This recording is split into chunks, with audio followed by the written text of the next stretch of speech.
आताची परिस्थिती नेमकी काय याचे देखील व्हिज्युअल्स याची दृश्य प्रेक्षकांपर्यंत आम्ही पोहोचवत आहोत। काही आंदोलकांची धरपकड देखील पोलिसांनी केलेली आहे। काही आंदोलकांना पोलिसांनी ताब्यात घेतलेलं आहे आणि बदलापूर स्टेशनमध्ये सध्या पोलिसांचा मोठा फौजफाटा आहे। सोबतच स्टेशन परिसर आणि आजूबाजूच्या रस्त्यांवर सुद्धा मोठ्या संख्येने पोलीस तैनात आहेत। कायदा सुव्यवस्थेचा प्रश्न निर्माण होणार नाही याची पुरेपूर खबरदारी पोलिसांकडून घेतली जाते। 5:50 पोलिसांनी आंदोलकांना आता पांगवण्याचा निर्णय घेतलेला होता।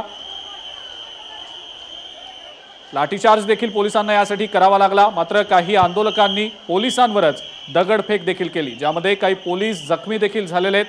त्याची देखील दृश्य आम्ही तुमच्यापर्यंत पोहोचवलेली होती। मात्र सध्याची जी परिस्थिती आहे त्याची जी काही दृश्य आहे ती देखील आपल्या स्क्रीनवर आपण सध्या पाहतो आहोत।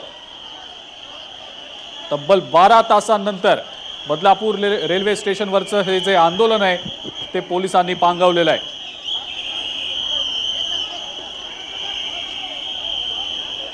पोलिसांच्या कारवाईची दृश्य आपण स्क्रीनच्या डावीकडच्या दृश्यांमध्ये पाहतो आहोत। तर आत्ताची नेमकी तिथली काय स्थिती आहे याचा आढावा घेणारी दृश्य स्क्रीनच्या उजवीकडे।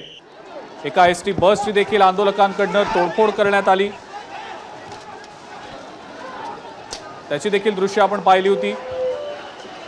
पोलीस कारवाई करत असताना काही आंदोलकांनी पोलिसांवर देखील जोरदार दगडफेक केली, ज्यामध्ये काही पोलीस कर्मचारी जखमी देखील झालेत।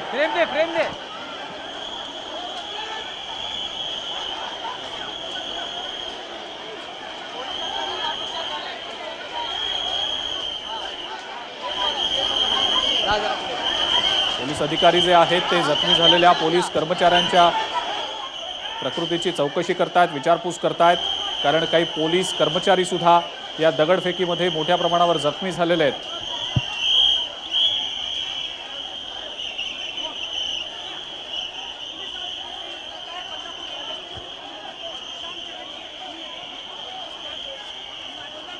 बदलापूर रेल्वे स्टेशनवर सध्या पोलीस मोठ्या संख्येने तैनात करण्यात आलेले आहेत आणि आंदोलकांची सध्या धरपकड केली जाते आहे। एबीपी माझा, उघडा डोळे बघा नीट।